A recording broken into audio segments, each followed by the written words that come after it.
Hey guys, welcome to a review of the Summit Ember EB1 quilt. About a year ago, we reviewed Summit's Spark series of sleeping bags, and there are a lot of similarities in terms of materials, design, and build.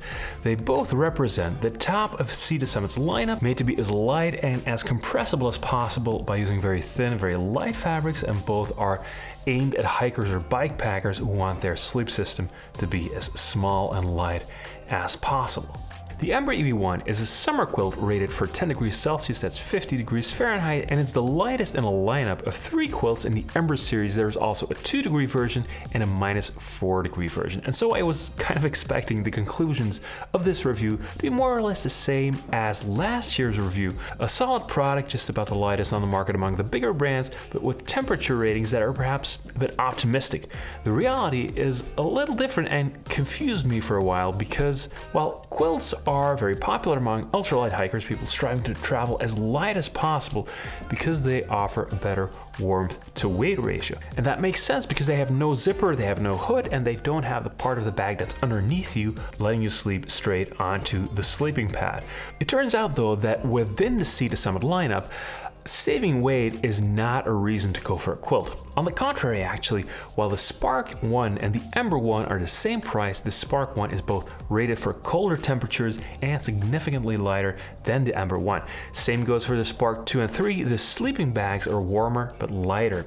And you see this with other companies too, but the difference is definitely larger in Summit's lineup. Why is that? Well, I can think of 2 reasons beside marketing. One is Summit being a bit more conservative with their temperature ratings on the quilts, because you can see there's a lot more down in the quilts than there is in the sleeping bags.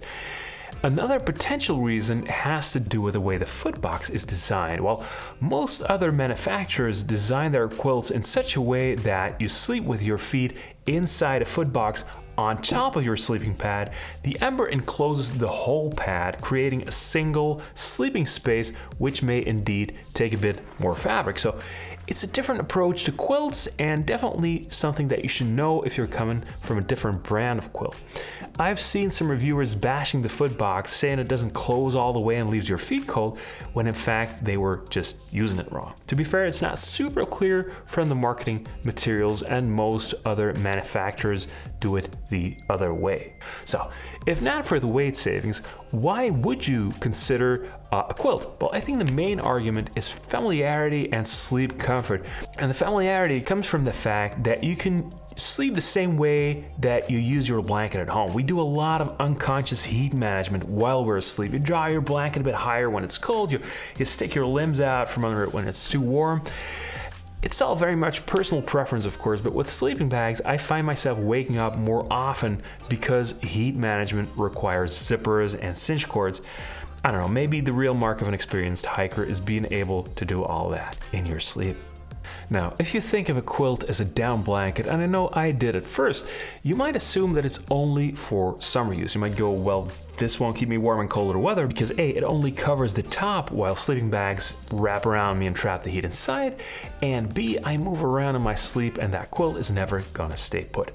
The important thing to know is quilts do need to be strapped down. They need to be fastened to get anywhere near the temperature rating on the box. The EB1 is fastened with these 4 straps that go underneath your sleeping pad, and that does 2 things. It keeps the heat in and makes it so that no matter how much you toss and turn, the quilt stays put. I'd argue that quilts are actually a better fit for restless sleepers, more so than sleeping bags, because with sleeping bags, the hood tends to get in the way or all bunched up, or it'll be sleeping on the zipper. However, there is a bit of a learning curve to getting the straps just right, making sure that you have a tight seal around your pad, certainly more than with a sleeping bag where you just need to get in and close everything up. Now, if for some reason you do want to get a more sleeping bag-like experience, you can actually ditch the straps and close the back of the EB1, making it into a kind of sleeping bag.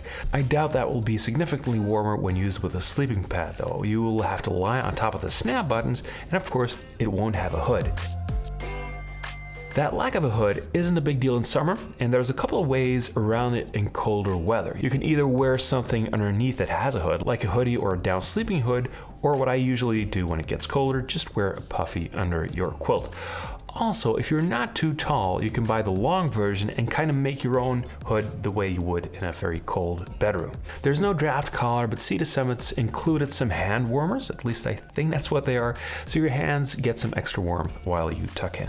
Let's compare the Ember EB1 to a couple of other brands and models with comparable weight and temperature ratings. I've included mostly brands that you can buy in Europe, as well as the Enlightened Equipment Revelation, because that is an ultralight favorite, which makes it an interesting benchmark. And I added a cheaper AliExpress alternative that I've used in the past, if only to show that there are cheaper options out there, because I know that a lot of people simply can't or won't pay 350 euros for a hiking quilt, and that is of course perfectly fine. Links to everything in the description, by the way. What do these numbers tell us? Well, first of all, that the prices, at least the official price, because you should be able to find these at a discount, are very close among the bigger brands. I've included shipping, taxes, and import duties for the Enlightened Equipment Revelation. If you're in the States, that one is going to be cheaper. I did the same for the Ice Flame, but even with the taxes included, it is only half the price of the big brands. It's also not quite as warm. It's about 60% heavier, and I doubt they use ethically sourced down, which they really should. But I suppose it's nice that there are budget options, and I can't really knock it in terms of usability and comfort. Another thing that you see in this table is that the EB1 is not the lightest of the bunch, which may have to do with the fact that the foot box is designed the way it is, but there's also just a lot of down in this quilt. Even though the Cumulus and Thermarest quilts are rated for slightly lower temperatures, the EB1 has significantly more down inside, which should, in theory at least, keep you a little warmer. In terms of size, the regular version of the EB1 is not exceptionally long, so make sure you have something to cover your face in colder weather, but it is pretty wide at 150 centimeters, which allows for a lot of freedom of movement and also allows you to wear a couple of layers underneath when necessary. It's nice to see this extra space, because Sea to Summit sleeping bags sometimes take a bit of flack for being on the narrow side. I always struggle with how to measure a sleeping bag or a quilt's warmth. At least for sleeping bags, there are European norms or ISO test protocols that manufacturers test against, but for quilts there are no standards, so it seems like we're on our own, and there are many factors that impact how warm or cold you feel, like humidity or tent and all that. But with that disclaimer out of the way, I feel that the temperature rating of the EB1 is actually pretty accurate, more so than with their sleeping bags. I've had nothing but warm nights so far, in summer of course, but also in shoulder season I've slept in it down to 6 or 7 degrees Celsius, albeit with a fairly warm base layer and a fleece on, and that was actually quite comfortable.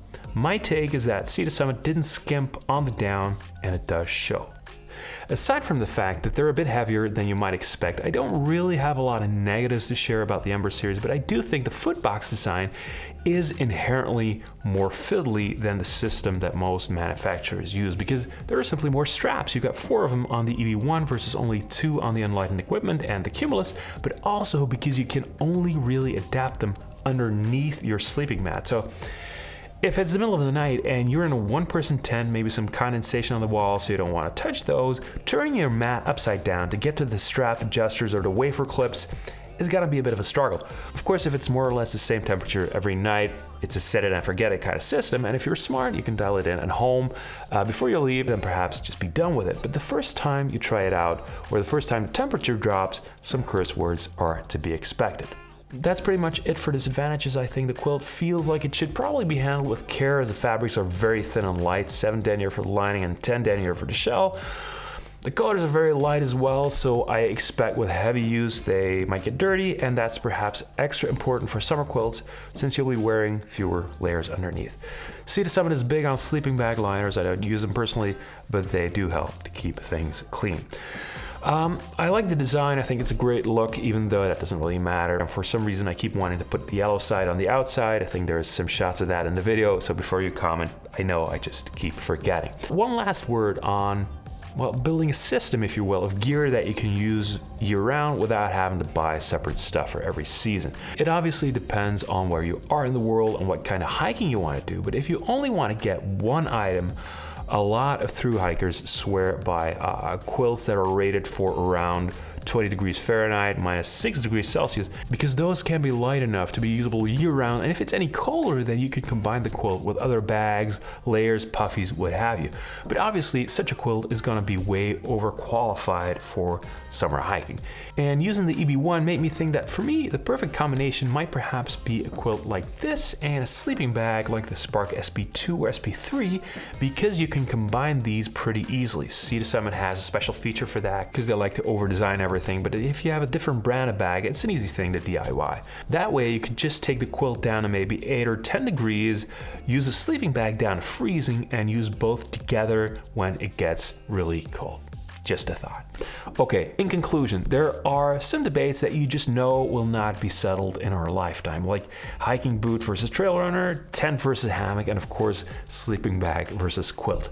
Deeply personal dilemmas, and so I can't tell you which one of those you should pick, but if you're a sleeping bag user, just because that's all you've ever known and you're not entirely happy with the experience, then I do recommend giving quilts a try if you can. The Ember EB1 is a solid entry in that category. It's got a footbox design. It's a little different, but makes a lot of sense. It's got a decent amount of downfill for the price. And if you don't mind wearing some layers underneath and you've got a warm sleeping pad, it even punches a little above its weight in the temperature department, which is something I definitely can't say for most quilts on the market. Thanks for watching and see you next time.